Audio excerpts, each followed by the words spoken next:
Ayan kabansa, magawa tayo ng extension. So para makatipid tayo, maghanap na lang tayo ng mga dugtong-dugtongin natin. Kay mahal ang gasolina, mahal ang extension. Ito, gagawa tayo ng extension. Itong mga putol-putol, ito dinugtong na natin.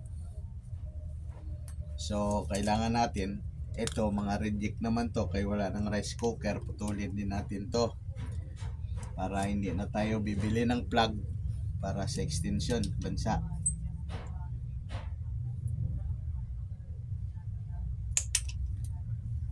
Yan ang gagawin natin dyan. Ilang meter na po to kabansa? Mga 5 meter na yata to. Hindi na siguro to.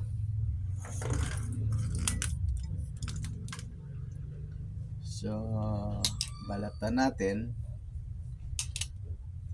ito mga reject kabansa, pero napakinabangan pa. Kaya gagawin natin, asimbolin natin ng extension. Ito wala na to. Ito pinutol na rin natin do sa extension natin na sira. Dinugtungan natin ng wire ng electric fan na sira din. Saka ito dugtong natin yung wire ng rice cooker na wala na rin, sira na rin.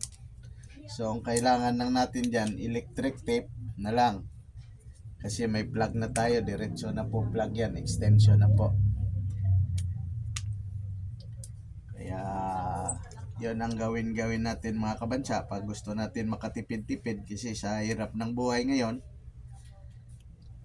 kapag tayo ay may mga sirang appliances, kung ipatimbang po man natin yan, alisin natin yung wire nya, alisin natin pong plug para magagamit po natin. Yung mga bakal nya na hindi naman pakinambangan, yun na po, yan ipatimbang natin.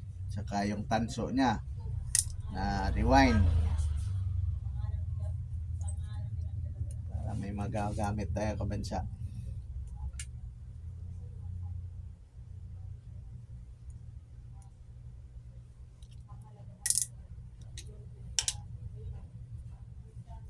Saka pag-assemble nito kabansa, hindi naman masyadong high voltage, pero kailangan medyo maganda po ang pagkadugtong. Dugtongin po natin, ganyan lang po yan. Yan, matibay na po yan kabansa. Saka balikuin po natin ng ganyan. Saka electric tape.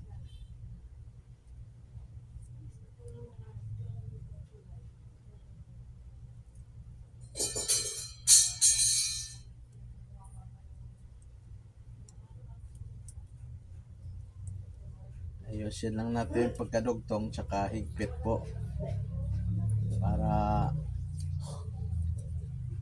hindi kumalas. Saka kapag gumamit po tayo ng electric tape, Armac original po, maraming mga fake nito.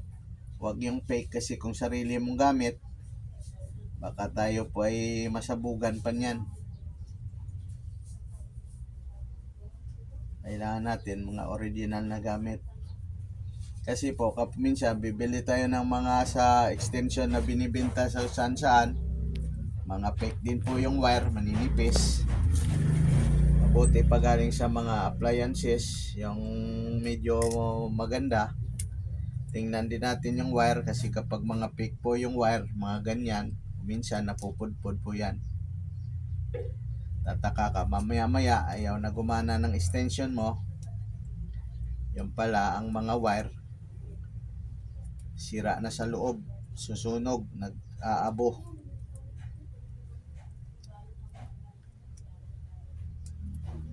Kaya kailangan yung mga wire na binibili natin,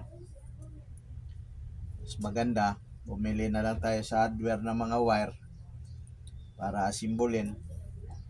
Kasi kung sa saan-saan na mga galing na wire na mura lang, pero ang laman ng wire ay mga pangit, mga piki.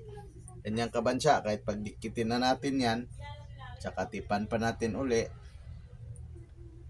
para maayos.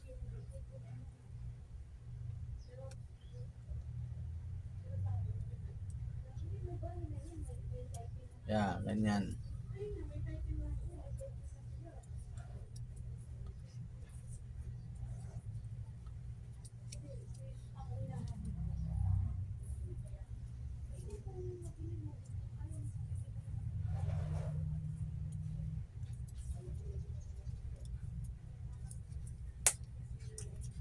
Yan kabansa, hindi na natin ginamit tong isang putol na wire. Ito na lang kasi mahaba naman na yan. Ayan po. Ngayon, ititesting po natin sa electric pan. Kabansa, testing natin din itong ginawa nating ilaw. Ayan. Okay na po siya. Mga dugtong-dugtong lang po na wire yan. Yan po, makita nyo mga dugtong-dugtong po yan. Yan, ang makinabangan din, imbes na basura na.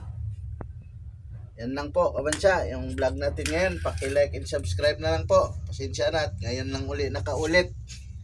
Lupin Estrangero. Stay safe, God bless, and thank you, bye-bye.